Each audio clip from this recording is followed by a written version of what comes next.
कल जो हम लोगों ने पुराना हमने ट्रीटमेंट बताया था, तो उसमें से किसी ने किया है भाई उसको? बड़े सुस्त लोग हैं भाई, नेचुरोपैथी नहीं कर पाओगे, मैं सही बता रही हूँ। तो अगर क्यूरोसिटी नहीं है किसी चीज के लिए, तो ये विद्या तो बिल्कुल उन लोगों के लिए नहीं है। तो ये अपना मैंने ये बताया था, इसको मैं पढ़ देती हूँ, इसका वीडियो भी आपको दिखाया था। कोई मोटा बड़ा सूती कपड़ा 4-5 तय करके इतना लंबा चौड़ा रखा जाता है कि वे गर्दन से लेकर सारे शरीर को अच्छी तरह ढक लेता है। चादर इतना कम चौड़ा ना हो कि बगल से सटी लगे, दाएं बाएं अवश्य कुछ लटकती रहे। इस प्रकार तैयार की हुई चादर ठंडे पानी में गर्मी में तथा गर्म पानी में जाड़ों में भिगोकर निचोड़कर रोगी पर फैला दी जाती है। इसके ऊपर कंबल उसी प्रकार 2-3 तह बनाकर रख दिया जाता है, जिससे चादर भली प्रकार ढक जाए, अंदर हवा का प्रवेश ना होने पाए। इसलिए गले के आसपास मोटा ऊनी कपड़ा लपेट देना चाहिए। इसका प्रयोग पौन घंटे तक करना चाहिए। इससे ज्यादा देर प्रयोग करने से चादर गर्म हो जाएगी। निश्चित समय पूरा होने पर चादर उतारकर कपड़े पहनने के बाद रोगी को कुछ व्यायाम करना चाहिए, और इसके पूर्व जब तक साधारण उष्णता ना आ जाए तब तक रोगी को बिस्तर पे ही रहना चाहिए। ये हमने आपको दिखाया था। नेक्स्ट बात करते हैं, पानी से कैसे चिकित्सा होती है। गीली चादर पर लेटना।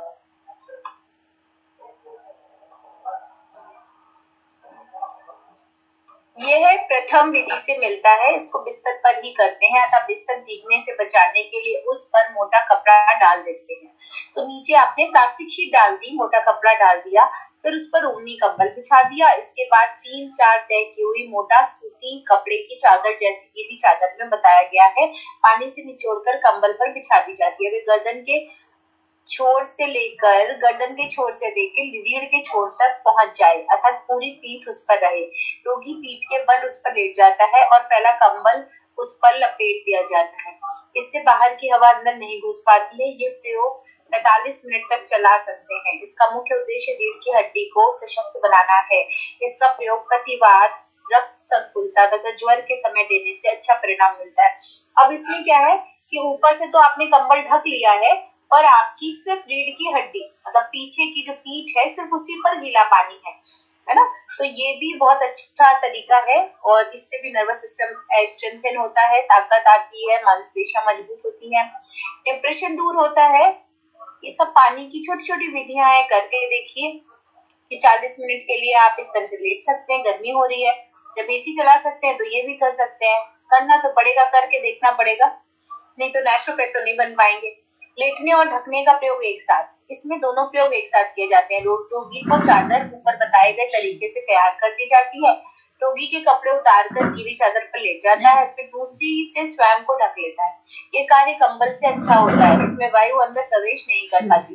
कंबल बड़ा और चौड़ा होना चाहिए। अधिक मोटे रोगियों के लिए 2 कंबल का प्रयोग सही होगा। इसका प्रयोग 45 मिनट से कम और 1 घंटे से अधिक नहीं करना चाहिए। शरीर में अत्यधिक गर्मी या ज्वर वायु से शरीर के किसी भी अंग के रक्त संग्रह और विषाद रोग आदि में यह प्रयोग उपयोगी सिद्ध होता है। अब ये है तीनों की ही वेरिएशंस। पहले में हमने आपको दिखाया व्यक्ति कैसे लपेट रहा है तरीके से। दूसरे में हमने आपको बताया कि सिर्फ नीचे ही गीला है, ऊपर सूखा है। तीसरे में हमने बताया कि आप वही काम खुद से अपने आप कर रहे हैं तो कैसे करेंगे। फिर बात करते हैं उदर की पट्टी।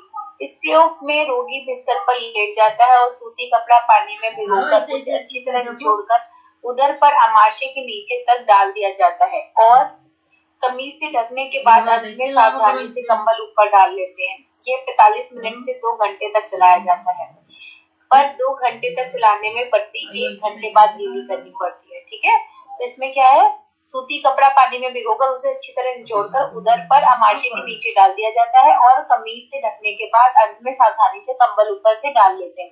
तो गीली पट्टी की लपेट है, आप सीधे खड़े होकर के भी पानी से भिगो करके चौड़ी गीला कपड़ा गमछा पेट पे बांध लीजिए, पानी से निचोड़ ना रहा हो, और उसके ऊपर आप कंबल ओढ़ के लेट जाइए, बाहर की हवा न लगे, तो उसको उदर की पट्टी कहते हैं।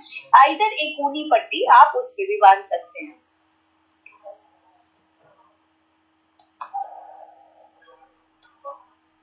अजीर्ण में तथा वक्ष स्थल पर हृदय से रक्त का अप्रसारण करने में यह बहुत प्रभावकारी होता है। अजीर्ण मतलब इंडाइजेशन, इसमें पेट की पट्टी बहुत अच्छी फायदा करती है। वक्ष स्थल तथा हृदय से रक्त का अप्रसारण करने में यह प्रयोग बहुत प्रभावी सिद्ध होता है। अब अगर जो चेस्ट में कंजेशन हो तो भी ऊनी सूती पट्टी फायदा करती है, और चेस्ट के बाद हार्ट में प्रॉब्लम हो तो भी ऊनी सूती पट्टी बहुत फायदा करती है। तो उसमें हम छाती की लपेट करते हैं, आगे लपेट का एक अपना प्रॉपर चैप्टर होगा तो बताऊंगी। फिर आता है पद स्नान, नहीं पाद स्नान होगा। पाद स्नान मतलब फुट बाथ। बेडशीट पे गीली चादर की लपेट हम लोगों ने पढ़ा। अभी पाद स्नान है। पाद स्नान दो प्रकार का होता है, शीतल और उष्ण, ठंडा और गर्म। शीतल पाद स्नान क्या है? इसके लिए पिंडली या इससे अधिक गहरे पानी में 1 से 3 मिनट तक खड़ा रखा जाता है। रोगी की अवस्था में शीतल पाद स्नान रक्त को सिर और सीने से नीचे उतारने का काम करता है। पर जो रोगी जब कुछ कारणों से पूर्ण या अर्ध स्नान सहन नहीं कर पाता तो इस प्रकार के स्नान का प्रयोग करते हैं। स्वस्थ व्यक्ति में इस स्नान से शरीर में ताजगी आती है और शक्ति बढ़ती है। दिन भर के काम के बाद इस स्नान से थकान दूर होती है, विश्राम से और अच्छी नींद आती है। ठीक है, तो शीतल पाद स्नान क्या है कि हम लोग, इसीलिए देखिए बहुत सारी जितने भी हमारे धार्मिक जगह हैं उनमें पानी से निकल के ही जाने का बनाया गया है। और जहाँ पर ऑथेंटिक और पुरानी चीजें हैं उनमें आपने देखा होगा कि थोड़ा गहरा पानी है ना, पिंडलियां डिप हो जाती हैं। तो पिंडली या इससे अधिक, मतलब घुटने से अधिक नहीं पर घुटने के थोड़े नीचे तक का 3 मिनट, मतलब जितना आपने चला उतना खड़ा रह जाता है। और इससे क्या हुआ कि जो टॉक्सिन्स है हमारे सिर में, जो गर्मी है, जो तनाव है, वो सारे का सारा सीने से नीचे उतर जाता है और व्यक्ति को बहुत हल्का महसूस होता है। तो इतना चल के आए तो थकान और ज्यादा थी, और जब आपने पैरों को ठंडे पानी में डाला सारी थकान भी निकल गई। तो वैसे ही बहुत अच्छा हेल्थ हो गई और नींद अच्छी आई। इसीलिए किसी भी धार्मिक जगह के पहले ये बना देते हैं कि आप जब दर्शन करने के लिए पहुंचे तो ऑलरेडी आपकी जो थकान है, जो नकारात्मक ऊर्जा है, जो इतना दूर से सबसे मिलते जुलते आप आए हैं, वो आपकी रिमूव हो जाए। फिर आता है उष्ण पाद स्नान। गर्म पाद स्नान क्या करते हैं? इस स्नान को कई तरीकों से करते हैं। 1 मुट्ठी नमक और 2 मुट्ठी कंडे की राख 88 डिग्री और 90 डिग्री गर्म पानी में मिला देते हैं और तब लगभग 10 से 12 से 15 मिनट का पाद स्नान कराते हैं। 100 डिग्री फ़ारेनहाइट वाले पाद स्नान के बाद आधे घंटे का शीतल पाद स्नान देने से लाभकारी परिणाम मिलते हैं। अब इसमें क्या है, राख और नमक तो डाल ली तो आप अलग बात है, लेकिन इन्होंने 15 मिनट करीब क्या करना है, हमको गर्म में पैर डालने हैं और गर्म में जब आप डालेंगे तो गर्म पानी बढ़ाते जाएंगे और फिर बाद में 5 मिनट का आधे मिनट का शीतल पाद स्नान देने से पूरा पानी ड्रेन कर दीजिए और एक ताजा पानी ठंडा कर लीजिए। क्या क्या फायदा होता है? अच्छा, दिया तो हमने गर्म ही है, पर बाद में जब आपने ठंडे में डाला तो नॉर्मल टेम्परेचर पे लिया है, सीधे गर्म में, फिर आपको काफी देर तक उलझन होती रहेगी। तो निर्बलता, क्षीणता और आवश्यक उष्णता का अभाव होने के कारण शक्तिशाली और शीतल उपचार का प्रयोग बहुत कम प्रतिक्रिया होने से या बिल्कुल न होने से रक्ताभाव के कारण जल के पर्याप्त उष्णता न उत्पन्न कर सकने की दिशा में पाद स्नान समुचित रूप से लाभकारी है। यह पाद स्नान निर्बलों, अल्प रक्त वालों, औरतों के लिए रक्त संचालन की अस्वस्थता, रक्त झंकुलता, सिर और गर्दन के रोगों में लाभकारी होता है। ये स्नान रक्त को खींचकर पैरों की ओर लाता है, पर जिनके पैरों से पसीना निकलता हो उन्हें स्नान नहीं देना चाहिए। क्यों? क्योंकि बॉडी खुद ही बता रही है कि जो पसीना निकल रहा है वो गर्मी ज्यादा है, तो हम गर्म ट्रीटमेंट नहीं देंगे, ठंडा ट्रीटमेंट देंगे। इस ट्रीटमेंट को कैसे करते हैं ये शेयर करती हूँ, मैं देखती हूँ मेरे वीडियोस होंगे मेरे पास तो।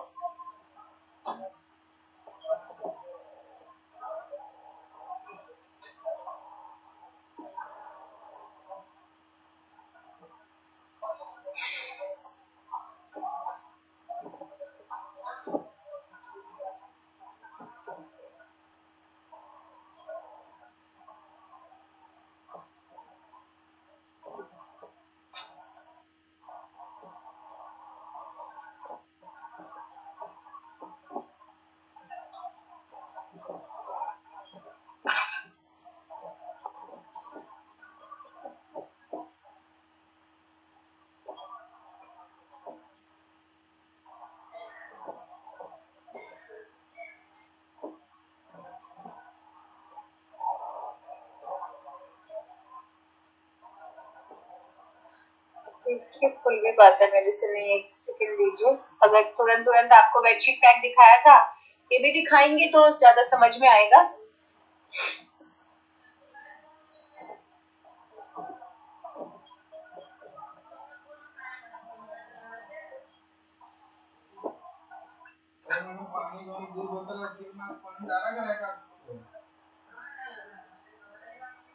नहीं एक में डाला है ना, अबे बारिश क्यों डाला है वो बता मुझे।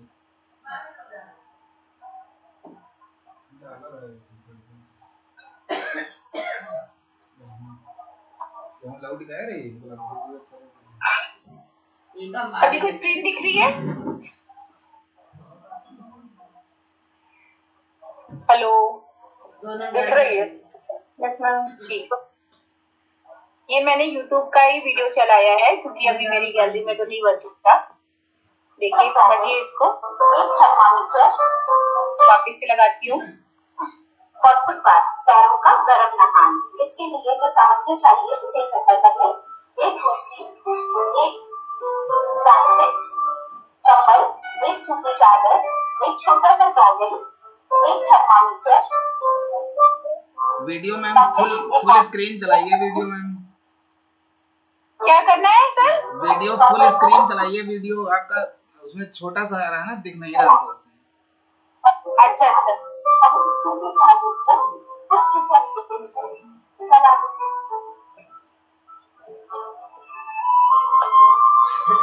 अभी ठीक है? जी जी, तो वापिस से कर देते हैं।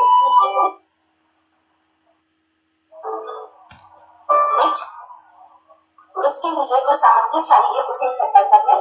एक कुर्सी, एक ब्लैंकेट, कंबल, एक सूती चादर, एक छोटा सा टॉवेल, एक थर्मामीटर, एक बकेट, एक और बकेट, 2 बाल्टी और एक टब। कंबल को कुछ इस तरीके से फैला दें और इसके बाद हमें सूती चादर को कुछ इस तरीके से फैला दें।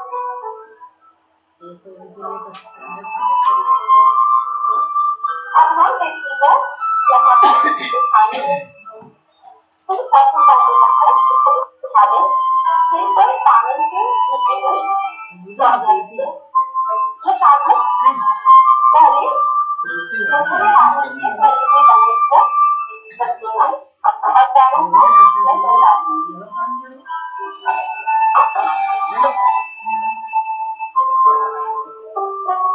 पहले सूती चादर को पूरा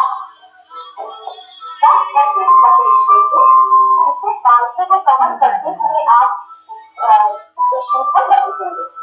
इसी प्रकार ब्लैंकेट को यहाँ से लेंगे और इस तरीके से पूरा बैल से लेकर के ब्लैंकेट को ऐसे लपेट देंगे। पानी का टेम्परेचर नाप देंगे। पानी का टेम्परेचर 43 डिग्री सेंटीग्रेड से 36 डिग्री सेंटीग्रेड तक होना चाहिए। थोड़ी थोड़ी देर में हम तेज गरम पानी रखा हुआ टेम्परेचर मेंटेन करने के लिए साइड से धीरे धीरे आहिस्ते बाल्टी के ऊपर बटन से बढ़ाते जाएंगे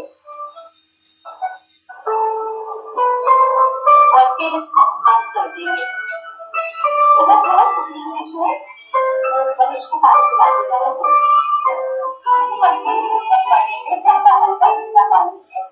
जब नीचे बढ़ाएंगे पानी को तो हम गर्म पानी में बाल्टी में बढ़ाएंगे और बिना पानी से आश करते जाएंगे। 20 मिनट और जमीन में 10 मिनट का फुटबाल को देना चाहिए। मुझे करने के 3 घंटे उपराम दे सकते हैं। लाभ पैरों में ब्लड वेसल्स के फैलाव को ब्लड डिस्टल पार्ट से यानी ब्रेन, लंग्स, एब्डोमेन और पेल्विक ऑर्गन्स की कंजेशन को दूर करता है। इसको लेने से सिर दर्द, अनिद्रा, माइग्रेन, सर्वाइकल, अस्थमा, घुटने, एड़ी और पैरों के दर्द में आराम पहुंचता है। फुटबाथ समय 7 घंटे। फुटबाथ लेने से पहले पानी आवश्यक है। आवश्यकता है कि बीच में पानी लीजिए। सिर पर ताजा ठंडा पानी स्प्लैश अवश्य करें। हॉट बाथ लेने के बाद ताजे पानी से बदन को पोंछें या शावर लें।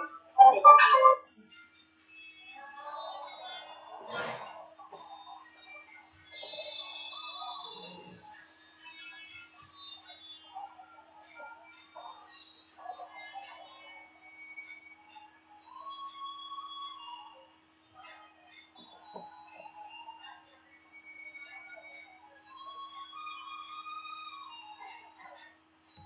तो ये था हॉट फुट बाथ। इसको हम लोगों ने 6 साल से लेकर के 5 साल से लेके 80-90 साल तक के लोगों को देते हैं। थर्मामीटर की बजाय आप उनको गुनगुने पानी में बिठाएं और साइड से पानी बढ़ाते जाएं उनके अकॉर्डिंग जितना उनको बर्दाश्त हो रहा है। ठीक है, तो ये इसका तरीका है। इसको भी लिया जा सकता है, ताजे पानी का शावर किया जा सकता है।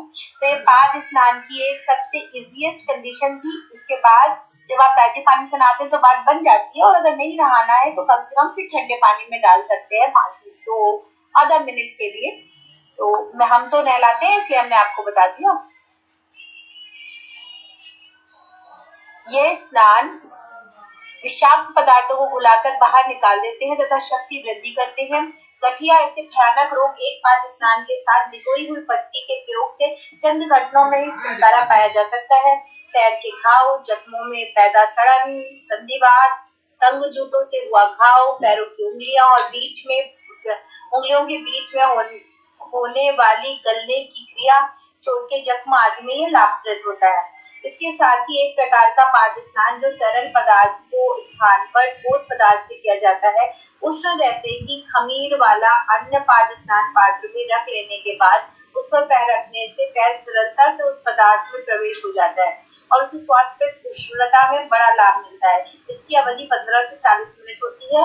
यह बात संधिवात के इस तरह के अन्य रोगों में भी लाभप्रद होता है।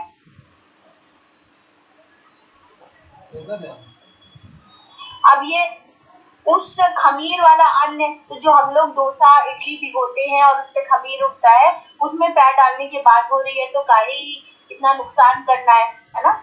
तो वो मतलब नहीं है। आप लोग सिंपल पानी का तो कुछ कर नहीं पा रहे हो, ये जरूर करोगे।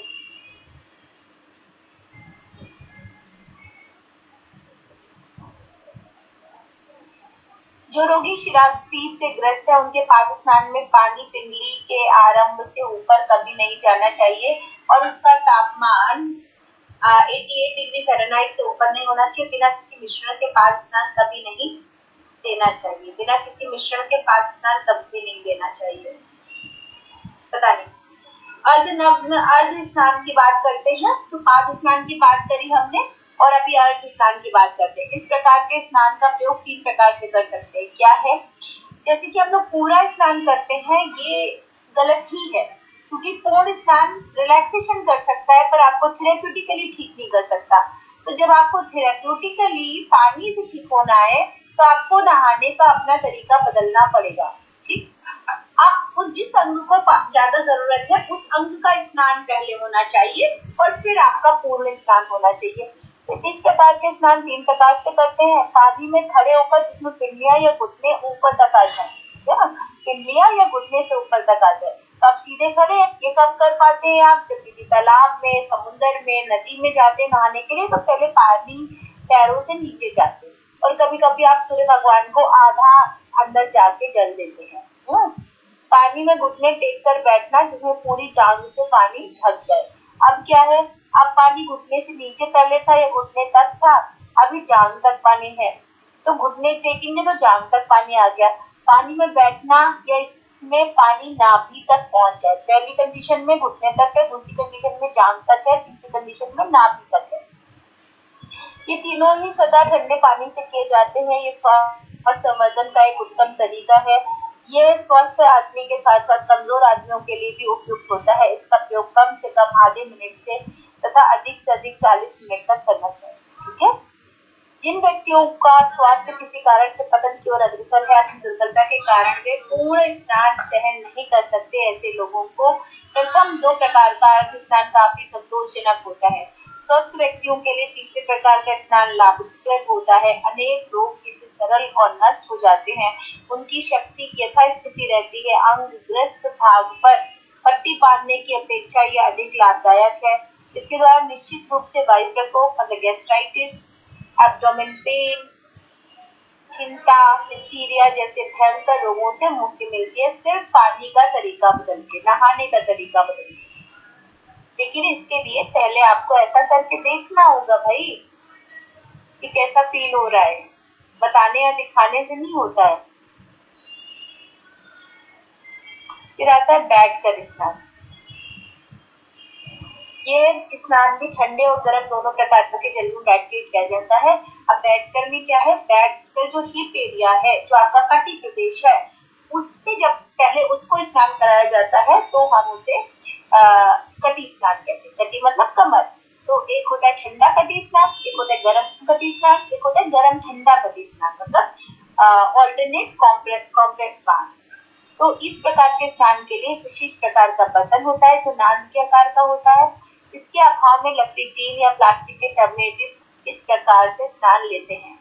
इस पात्र के चतुर्थांश भाग को पानी से भर दिया जाता है, मतलब सिर्फ 1/4, क्योंकि आप जब बैठेंगे तो पानी ऊपर आ जाता है और बहुत छप छप नहीं करना होता है। आपका नाभि तक भी पानी छू जाए ऊपर आपके बैठने से और पैर बाहर रहे, बस इतना सफिशिएंट है। क्योंकि कुछ में कपड़े उतार कर इस प्रकार बिठाएं कि जैसे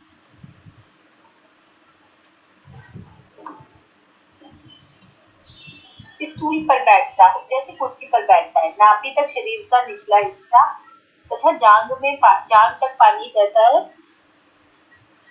पैर किसी लकड़ी के स्टूल पर रहते हैं तथा रोगी धीरे धीरे मोटे कपड़े से अपने पैरों को दाहिनी से बाएं मलता है ना, क्लॉकवाइज डायरेक्शन में। वैसे इसमें पूर्ण विवश होने की आवश्यकता नहीं होती है। इसका समय आधे मिनट तक का होता है। इससे पेट की वायु निकल जाती है, कमजोर पाचन शक्ति सफल हो जाती है, रक्त प्रवाह नियमित हो जाता है तथा उसे बल मिलता है, नींद अच्छी आती है, उत्तेजना दूर होती है, सिर का भारीपन दूर होता है। इस स्नान को सप्ताह में 2 बार से अधिक नहीं लेना चाहिए। ठीक है। कटी स्नान घर में एक बड़ा टब सभी के ऊपर, नहीं है तो खरीद लीजिए, जिसमें आपका कटी प्रदेश अंदर आ जाए। आप फंसे ना उसमें, इतना बड़ा टब हो तो आप क्या जो एल्यूमिनियम के या स्टील के या प्लास्टिक के टबों में जिसमें कपड़े धोते हैं, आप बर्तन मांजते हैं, उनको चेक कर लीजिए। अगर वो आपके कटी के अनुरूप है तो उसमें बैठ करके पैर बाहर करके पानी भर के बैठ के तो देखिए कितना आनंद आता है। बैठेंगे तभी समझेंगे ना, तभी बिठा पाएंगे, तभी लिख पाएंगे। बाकी आपकी चॉइस।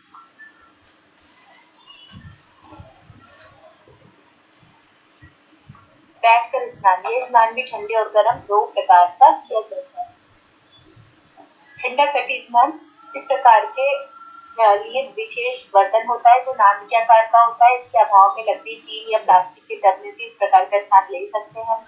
इस पात्र में चतुर्थांश भाग को पानी से भर जाना चाहिए, ये कभी पढ़ा है, सॉरी। अब आता है उष्ण कटी स्नान। उष्ण कटी स्नान के लिए शेव नामक घास या जई के डंठल या सुखाई घास में से एक को लेकर पानी में कुछ समय खौलाते हैं। इस पर जब उस पानी में उसका असर आ जाता है तो उस पानी को कटी स्नान वाले पात्र में डाल देते हैं, जिसमें 80 से 90 डिग्री फारेनहाइट तक का पानी भरा होता है। उसके बाद रोगी को उसमें बिठा देते हैं। यह स्नान 15 मिनट का होता है। इस प्रकार का स्नान सप्ताह में 2 बार ले सकते हैं। इसमें ऊपर वर्णित पदार्थ को विशेष प्रकार के रोग में देते हैं, जैसे शेव नामक घास के जल वाला कटी स्नान गुर्दे तथा मूत्र की बीमारी में, मूत्र की बीमारी, वात पीड़ित तथा पथरी में लाभदायक है। जई के जल का कटी स्नान गठिया के रोग में हितकर होता है। पूर्ण स्नान की बात करें तो यह स्नान भी शीतल और उष्ण 2 प्रकार का होता है। ये दोनों प्रकार से स्वस्थ और अस्वस्थ व्यक्तियों के लिए लाभप्रद होते हैं।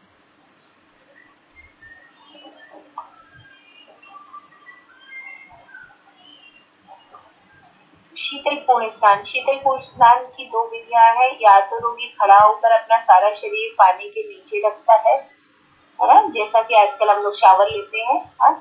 रोगी खड़ा होकर अपना सारा शरीर पानी के नीचे रखता है। अब इसमें क्या है कि जैसे हम लोग नदी नाले में जाते हैं तो पूरे यहाँ तक पानी को बैलेंस कर लेते हैं, नीचे बालू होती है, या फेफड़ों पर पड़ने वाला पानी के दबाव से बचने के लिए वो नाभि तक गहरे पानी में जाता है, जिससे फेफड़े का सिरा मुक्त रहता है और तब उससे ऊपर के हिस्से को मोटी तौलिए या गर्दन से हाथ से गर्दन गर्दन भी मर्दन कर दिया जाता है, रगड़ा जाता है। इस अवधि कम से कम आधा मिनट और अधिक से अधिक 4 मिनट तक की होती है। इस प्रकार के स्नान की बार बार आवृत्ति शिथिलीकरण के साथ थकाती भी है। ये शरीर की क्रिया के लिए हानिप्रद होने की बजाय उसे क्षति भी पहुंचाते हैं। सशक्त और पोषण के साथ स्थान पर संचित शक्ति का व्यय करते हैं। शीतल पूर्ण स्नान जो जनरली सभी लोग करते हैं,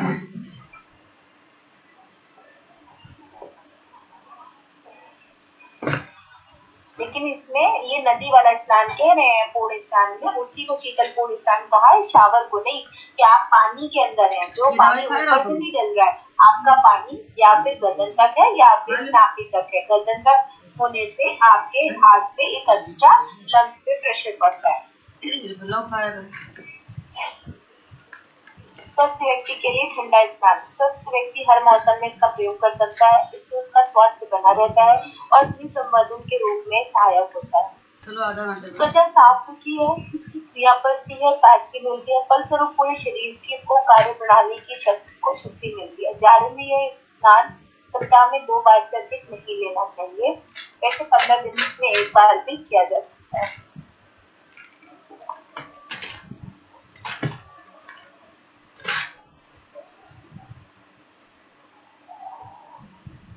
इसको कैसे करते हैं?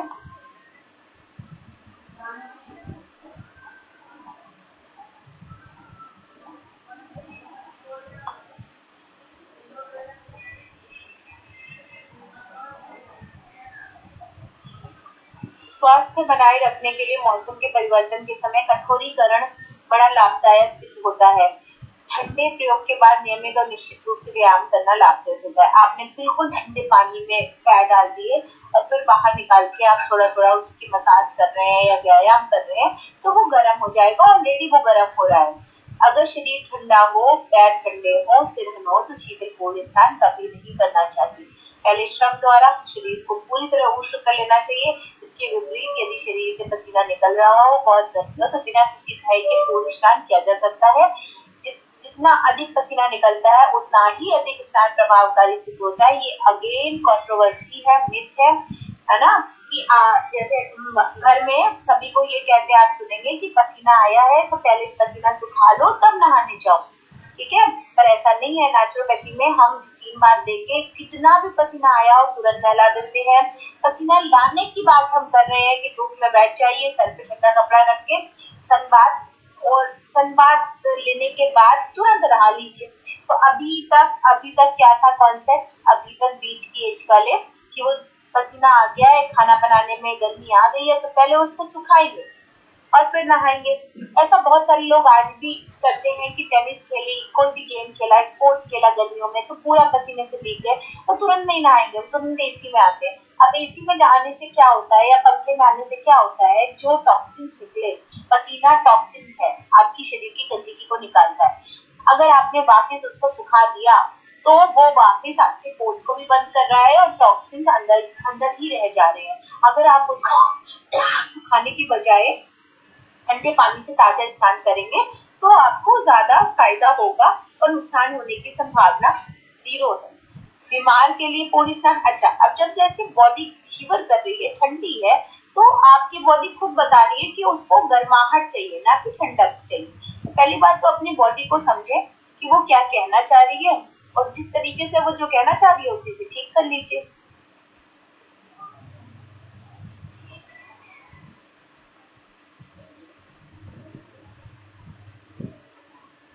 अगर शरीर ठंडा हो, पैर ठंडे हो, सिरहन हो, तो शीतल पूर्ण स्नान नहीं देना चाहिए। मैं आपको बता दिया है। बीमार के लिए पूर्ण ठंडा स्नान। शक्ति संपन्न तथा स्वस्थ व्यक्ति विजातीय द्रव्यों को निकालने में स्वतः समर्थ हो जाता है, पर बीमारी से कमजोर हुए रोगग्रस्त शरीर को स्वयं इस द्रव्य को निकालने के लिए सहायता की आवश्यकता होती है, जिसको पूर्ण ठंडे स्नान के रूप में प्रदान करते हैं। इसका मुख्य प्रयोग उष्ण रोग में करते हैं। अगर गर्मी से रिलेटेड रोग है तो हम ठंडे पानी में बिठाएंगे। अगर कोई शिविर कर रहा है तो हम गर्म पानी के ट्रीटमेंट देंगे। यानी वे रोग जिनके प्रारंभ में ज्वर हो, वे शरीर से शक्ति को खींच लेते हैं तथा शरीर को रोग का शिकार बना देते हैं। उनको प्रायः पूर्ण ठंडे स्नान से सहायता पहुंचा देते हैं। जो भयंकर रूप से बीमार है और कमजोरी के कारण पूर्ण ठंडा स्नान नहीं ले जा सकते, उन्हें पूर्ण प्रक्षालन कराया जा सकता है। रोगी चाहे कितना भी कमजोर क्यों ना हो, उसे बिस्तर पे ही प्रक्षालन करा सकते हैं। कैसे करते हैं प्रक्षालन? एक एक पार्ट को खोल करके उसको घर्षण स्नान करते रहेंगे, है ना। तो थोड़ा थोड़ा बात करा सकते हैं।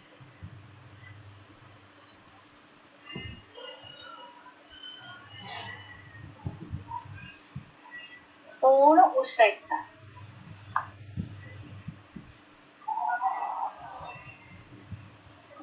उष्ण स्नान भी, उष्ण मतलब गर्म, उष्ण स्नान भी स्वस्थ एवं कमजोर दोनों के लिए उपयोगी होता है। इस स्नान की दो विधियां हैं। स्नान के टब में 90 से 95 डिग्री फ़ारेनहाइट तापमान का इतना भर जाए कि पूरा शरीर उसमें डूबा रहे। उसमें आदमी को 25 से 40 मिनट रखा जाए। उसी प्रकार ठंडे पानी के टब में रोगी को स्नान करने को कहा जाए। सिर को छोड़कर सारा शरीर पानी में रहता है। दूसरे में जितनी जल्दी संभव हो पूरे शरीर को ठंडे पानी से धो दिया जाता है। ये ठंडे स्नान की क्रिया 1 मिनट के अंदर ही समाप्त कर देनी चाहिए। उसके बाद बिना व्यायाम, बिना बदन सुखाए कपड़ा पहन लेना चाहिए और उसके बाद कम से कम आधा घंटा तक व्यायाम करना चाहिए तथा तब तक व्यायाम करें जब तक बदन सूख न जाए और गर्म ना हो जाए। इस स्नान को लेने वाले व्यक्ति एक निश्चित तापक्रम के पानी में 3 बार गर्म पानी में तथा 3 बार ठंडे पानी में जाते हैं। इस प्रकार स्नान 33 मिनट लगते हैं। ठीक है। तो कभी कभी हम लोग जब पूर्ण स्नान देते हैं तो एक ठंडे पानी का स्नान अगर व्यक्ति कैपेबल है, सक्षम है, तो जरूर से दिया जाता है, जिससे फायदा होता है। गर्म पानी में हमने 10 मिनट लगाया और ठंडे पानी में 1 मिनट, मतलब 10वां भाग है। फिर गर्म पानी में 10 मिनट तो ठंडे पानी में 1 मिनट, और अंतिम में आपको गर्म से शुरू करना है, अंतिम में क्या है, ठंडे पे खत्म करना है। अंतिम ठंडे पानी में स्नान के बाद हाथ छोड़कर अन्य अंग सुखाया नहीं जाता है। शरीर को व्यायाम द्वारा सुखाते हैं। ठंडे पानी के प्रक्षालन के बिना गर्म पानी का स्नान प्रभावी नहीं होता है। पानी जितना गर्म और जितना अधिक समय का होगा वह शरीर को स्वस्थ नहीं करेगा। पानी जितना गर्म और अधिक समय का होगा वह शरीर को स्वस्थ नहीं करेगा। मतलब जो लोग हमेशा गर्म पानी से नहाते हैं उनको बहुत ज्यादा फायदा नहीं होता है और उनका शरीर धीरे धीरे कमजोर होने लग जाता है, शिथिल होने लग जाता है। तो इस प्रकार गर्म पानी कठोरीकरण ना करके त्वचा को ठंडक के प्रति अति संवेदनशील बना देता है। गर्म पानी रोग को खोल देता है और उसमें ठंडी हवा प्रवेश कर जाती है। इसका परिणाम बाद में घंटों में देखा जा सकता है ना, क्योंकि गर्म से नहाएंगे और अगर बाहर आएंगे तो आपको ज्यादा कपकपी महसूस होगी, जबकि ठंडे पानी से नहाएंगे तो आपको तुरंत गर्मी महसूस होगी और अच्छा फील होगा। इसके पीछे लॉजिक है कि ठंडक जो है एक्सोथर्मिक होती है, मतलब ठंडक का बिहेवियर आपके शरीर में गर्मी पैदा करता है। पानी जितना गर्म और अधिक समय का होगा, मतलब अगर गर्म पानी से नहाना है तो बहुत लंबे समय तक नहीं, उसके बीच में एक पॉज ठंडे पानी का होना चाहिए। चाहे वो कटी स्नान हो, चाहे वो फुल बॉडी वार्म बाथ हो, वह शरीर को सशक्त नहीं करेगा वरन पूरे शरीर को कमजोर और उसका शिथिलीकरण कर देगा। इस प्रकार गर्म पानी कठोरीकरण न करके त्वचा को ठंडक के प्रति अति संवेदनशील बना देता है। गर्म पानी रोग को खोल देता है और उसमें ठंडी हवा प्रवेश कर जाती है। इसका परिणाम बाद के घंटों में देखा जाता है। ठंडा पानी शरीर के उच्च तापमान को कम करके शरीर को सशक्त बनाता है।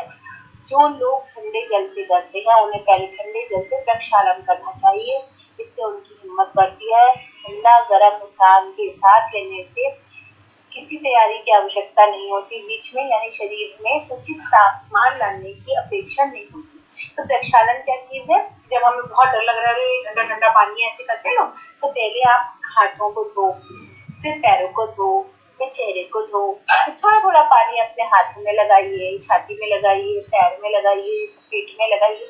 जब कभी खत्म हो जाए, डर लगना खत्म हो जाए, तो फट से नहा लीजिए ठंडे पानी से।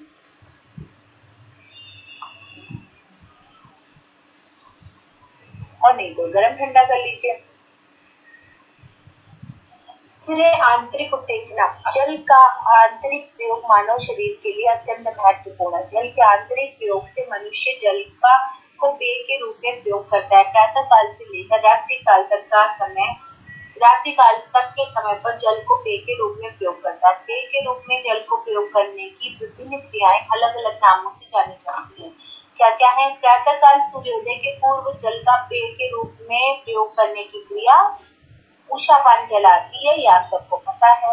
तत्पश्चात प्रातः काल खाली पेट गुनगुना जल पीकर उसे तुरंत मुख से बाहर निकालने की क्रिया कुंजल या वमन कहलाती है।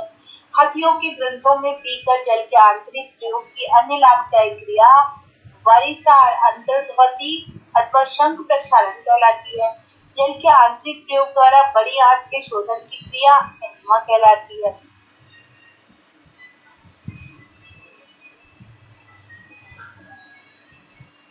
जल के आंतरिक प्रयोग द्वारा बड़ी आंत के शोधन की क्रिया एनिमा कहलाती है। इसके अतिरिक्त इनमें सामान्य रूप से जल का सेवन करना जलपान कहलाता है। उपयुक्त सभी क्रियाएं शरीर के लिए आवश्यक एवं हितकारी हैं, जिसका विधि पूर्वक अभ्यास करने से शरीर स्वस्थ एवं रोग मुक्त रहता है। इन क्रियाओं को नहीं करने के कारण अथवा अवैज्ञानिक ढंग से करने पर शरीर जल तत्वों की विषमता उत्पन्न हो जाती है और इसके परिणाम स्वरूप अनेक प्रकार के रोगों की उत्पत्ति होती है। जल तत्व का आंतरिक प्रयोग अत्यंत व्यवहारिक विषय है। प्रत्येक मनुष्य प्रातः काल से लेकर दिन भर एवं रात्रि काल तक इसका प्रयोग करता है। यद्यपि जब मनुष्य इसका प्रयोग बिना किसी नियम पालन एवं विधि विहीन के रूप में करने से शरीर पर इसका दुष्प्रभाव पड़ता है एवं इसके साथ साथ अनेक रोग भी उत्पन्न होते हैं।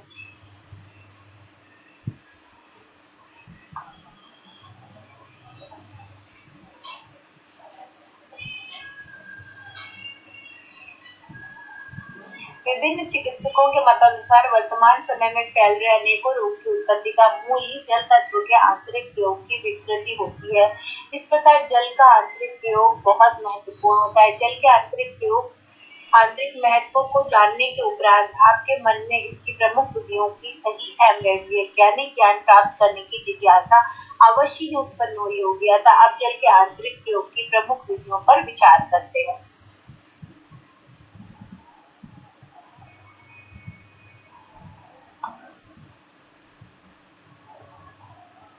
उषापान आप सबको पता है, अभी इसका जिक्र भी आया था। उषापान भारतीय समाज में प्राचीन काल से प्रचलित है। उषा का अर्थ है प्रातःकालीन बेला एवं पान का अर्थ पीने से होता है। अतः प्रातः काल सूर्योदय एवं खाली पेट 1 से 3 लीटर तक अपनी क्षमता अनुसार एवं रुचि अनुसार साफ स्वच्छ गुनगुना जल के सेवन की क्रिया उषापान कहलाती है। यह क्रिया शरीर के आंतरिक शोधन की सबसे सरल एवं व्यावहारिक क्रिया है। इस क्रिया के प्रभाव से पाचन तंत्र के साथ साथ शरीर के अन्य तंत्र भी स्वस्थ, सक्रिय एवं रोग मुक्त बनते हैं। ये मैक्सिमम सभी लोग करते हैं और करना भी चाहिए कि 12 घंटे 10 घंटे आपका स्टमक खाली रहता है। इसके बाद और खाना खा करके आप सोए होते हैं, तो इसके बाद एक तरीके से धुलाई सफाई करने के लिए सबसे पहले आपको ल्यूकवार्म वाटर गुनगुने पानी को पीना चाहिए। अगर वो तांबे का है और अच्छा है, नहीं है तो पानी को गुनगुना कर लीजिए और बैठ करके उसको पीजिए। अब जो गगासन में बैठ सकते हैं गगासन में बैठ, फालती लगा के बैठ सकते हैं फालती लगा के बैठे, कुर्सी पे बैठ सकते हैं कुर्सी पे बैठे, पर खड़े होके नहीं पीना रहता है। तो बेसिक यही है उषापान की विधि। उषापान के लिए रात्रि काल में तांबे के जग में 2 लीटर शुद्ध जल भर के रख देते हैं। तत्पश्चात उषा काल अर्थात सूर्योदय से 45 मिनट पूर्व के समय नींद से जागने पर खाली पेट अपनी क्षमता अनुसार 1 से 3 लीटर जल का सेवन किया जाता है। इस प्रकार जल का सेवन करने के उपरांत धीरे धीरे भ्रमण किया जाता है। धीरे धीरे भ्रमण करने से ग्रहण किया गया जल अमाशय माथों में आगे की ओर बढ़ता है। इसके परिणाम स्वरूप शौच की इच्छा होती है। सर्दी के मौसम में यदि तांबे के जल में रखा जल अधिक ठंडा हो गया है, तब इस जल को थोड़ा गुनगुना करते हुए प्रयोग करते हैं। सामान्य रूप से जल हल्का गर्म तथा गुनगुना कर देने से इसकी शोधन क्षमता और अधिक बढ़ जाती है ना। तो अगर आप गर्मी के मौसम में पी रहे हैं तो बिल्कुल हल्का ल्यूकवार्म करें, या कभी कभी आवश्यकता नहीं होती है। और अगर सर्दी के मौसम में कर रहे हैं तो आप इसको जरूर से गर्म कर लें, जिससे इसको क्लेंस करने की पावर बढ़ जाएगी, जिससे ये और अधिक प्रभावकारी एवं लाभकारी सिद्ध होगा। जल की इस मात्रा का सेवन करने के उपरांत 45 मिनट तक अन्य किसी ठोस या द्रव्य भोजन का सेवन नहीं करना चाहिए।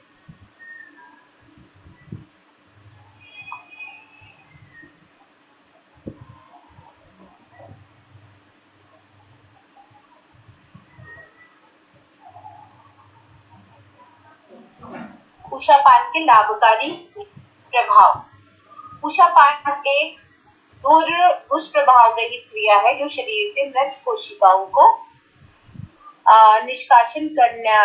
उषापान एक दुष्प्रभाव रहित क्रिया है जो शरीर से मृत कोशिकाओं को निष्कासन की क्रिया को तीव्र करती है। रात्रि काल में 6 से 8 घंटे के विश्राम काल के समय शरीर के अंग अवयवों में नई कोशिकाओं का जन्म होता है एवं ये नई कोशिकाएं पूर्व कोशिकाओं का स्थान लेती हैं। अंग अवयवों में स्थित इन मृत कोशिकाओं को हटाने में जल अत्यंत आवश्यक है। जैसे कि मैंने बताया कि पूरी रात 8 घंटे 10 घंटे बाद आप कुछ इस चीज का सेवन कर रहे हैं तो प्रातःकाल उषापान या पानी ही होना चाहिए। प्रातःकाल उषापान की क्रिया शरीर के अन्य अवयवों में अंग अवयवों में स्थित इस मृत कोशिकाओं के निष्कासन में सहायता करती है। इसके परिणाम स्वरूप अंगों एवं शरीर की क्रियाशीलता बढ़ती है एवं शरीर में नई ऊर्जा का विकास होता है। इसके साथ साथ उषापान की क्रिया निम्नलिखित रोगों को दूर करने में भी महत्वपूर्ण भूमिका निभाती है। उषापान करने से आमाशय मार्गों की सफाई होती है एवं कब्ज रोग से मुक्ति मिलती है। नियमित उषापान करने से पेट में अम्लता, पेट दर्द, गैस, अपच, भूख की कमी आदि रोग स्वतः ही दूर हो जाते हैं। उषापान से सिर दर्द, जोड़ों में दर्द, गठिया, आर्थराइटिस एवं मोटापा रोग भी लाभ मिलता है। उषापान की क्रिया से रक्त शुद्ध, स्वच्छ एवं पतला बनता है जिससे रक्तचाप संतुलित होता है। उषापान वृक्कों की क्रियाशीलता बढ़ती है। वृक्क मतलब किडनी, पथरी या अन्य वृक्क से संबंधित रोगों में आराम मिलता है। उषापान आर्थराइटिस, मोटापा, रक्त को शुद्ध, स्वच्छ एवं पतला बनाता है, रक्तचाप संतुलित करता है, हृदय को अच्छा रखता है।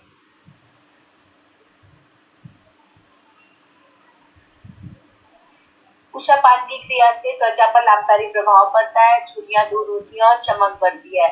उषापान की क्रिया श्वसन तंत्र के रोगों में लाभकारी प्रभाव रखती है। नियमित उषापान करने से विभिन्न प्रकार के कफ विकार जैसे जुकाम, बुखार, खांसी, नजला, दमा एवं एलर्जी रोग दूर होते हैं।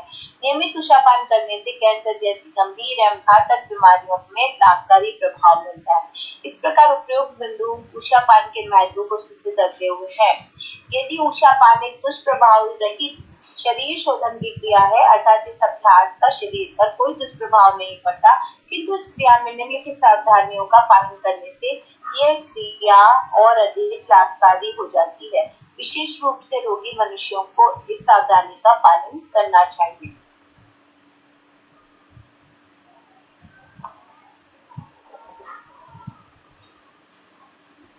ये पढ़ लेते हैं वमन से, फिर बाद में शुरू करेंगे नेक्स्ट क्लास में।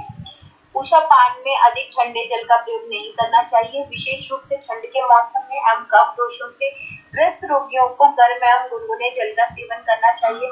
उषापान सदैव सूर्योदय एवं पूर्व में खाली पेट करना चाहिए। उषापान के 45 मिनट तक कोई भी ठोस एवं द्रव्य आहार ग्रहण नहीं करना चाहिए। उषापान से पूर्व चाय आदि पेय पदार्थों का प्रयोग नहीं करना चाहिए। ठीक है, तो अगर आपने पानी पिया है तो 45 मिनट तक कुछ और मत खाएं और खाली पेट करें, गुनगुने जल का सेवन करें। ठीक है, और चाय आदि, यदि चाय पी ली फिर भी उषापान हो रहा है तो बहुत सारे लोगों का बड़े सारा मिथ है, तो वो काम नहीं करना है। ये प्रॉपर उषापान की डेफिनेशन आपको बताई गई है। अभी आपको कुछ पूछना है तो बताएं, क्या नहीं समझ में आया है?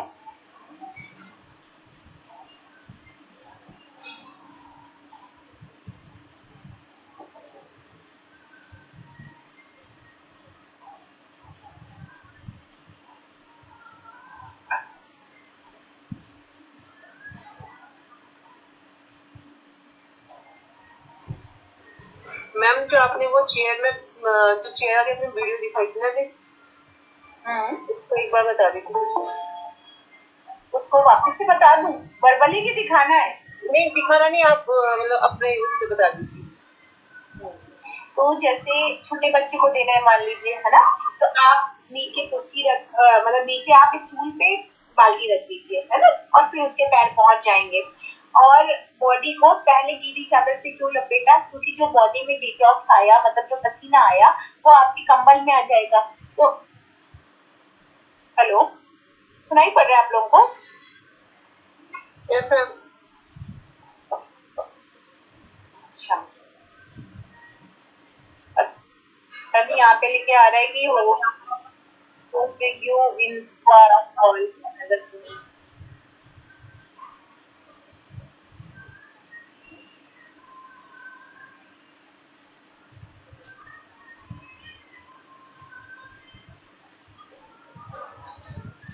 ठीक है, तो बोलो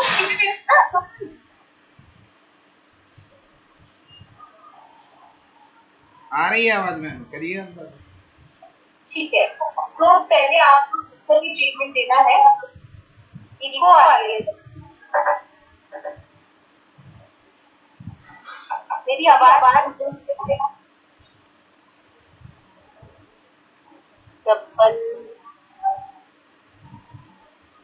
हेलो, अब बोलिए, ठीक है। हाँ सॉरी। तो जैसे आपको बार देना है, सबसे पहले तो आपको एक बाल्टी लेनी है, उसमें आपने गुनगुना पानी करना, आधी बाल्टी। तो वो गुनगुना पानी जो आपका बच्चा सह पा रहा है या जो कोई सह पा रहा है, तो पहले हाथ डाल के देख लिया, फिर आपने पैर डलवा दिए, कुर्सी पे बैठा रखा था, पहले एक सूती चादर ऐसे लपेटी कि वो बाल्टी कवर हो गई, ठीक है, गर्दन से। फिर दूसरी एक कंबल लपेटा जिससे कि वही चादर के बाहर। अब सर पे ठंडा पानी स्प्लैश किया ताजा और थोड़ा पानी पिला दिया, ठंडियों में गर्म और गुनगुना और सर्दियों में सादा। अब 2-3-4 मिनट बाद वो पानी नॉर्मल हो जाएगा, हमारी बॉडी कंफर्टेबल हो जाएगी, है ना। अगर हम वैसे पैर हिलाते रहे तो उसका है। अभी हमने क्या किया, तेज खौलता गर्म पानी, आजकल तो इलेक्ट्रिक केटल है, गर्म कर लिया, फिर धीरे से साइड से डाला, पैर थोड़े गए पीछे कर लो और बाल्टी के बिल्कुल बगल से पानी को बढ़ा दिया। तो एक ग्लास लगभग पानी हम उसमें हर 3 मिनट पे बढ़ाते जाएंगे। तो पानी का टेम्परेचर थोड़े ही टाइम में 42-43 डिग्री सेंटीग्रेड पहुंच जाएगा, ठीक है। और बीच बीच में आप अगर उसको घबराहट होती है तो आप पानी पिलाइए, फिर घबराहट हो रही है सर में पानी डालिए। तो हर 2-3 मिनट पे आपको नीचे गर्म पानी भराना है, ऊपर ताजा पानी भराना है, ठीक। इसके बाद आप उसको शावर दिला दीजिए सबसे पहले। अगर नहीं कोई लेना चाह रहा है तो पैरों को वहां पे 15 मिनट अगर गर्म में रखा है तो 5 मिनट ठंडे पानी में लगवा दीजिए, ठीक है। वैसे इसके बाद शावर लेना चाहिए। खाना खाते धूप में कोई ना करे, कोई भी 3 घंटे खाना खाए हुए हो जाना चाहिए। पेट में खाना होगा जरूर एंजाइटी होगी, उलझन होगी। क्या हो रहा है इसमें वैज्ञानिक रूप से, क्या हो रहा है कौन बताएगा? क्या हो रहा है साइंटिफिकली, कैसे ठीक हो रहा है?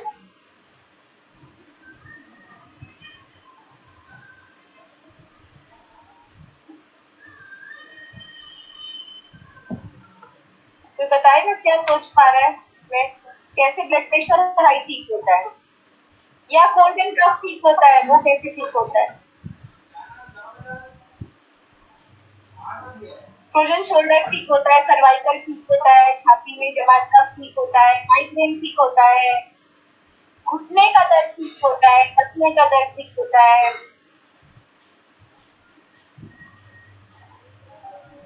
हाँ पेट दर्द ठीक होता है।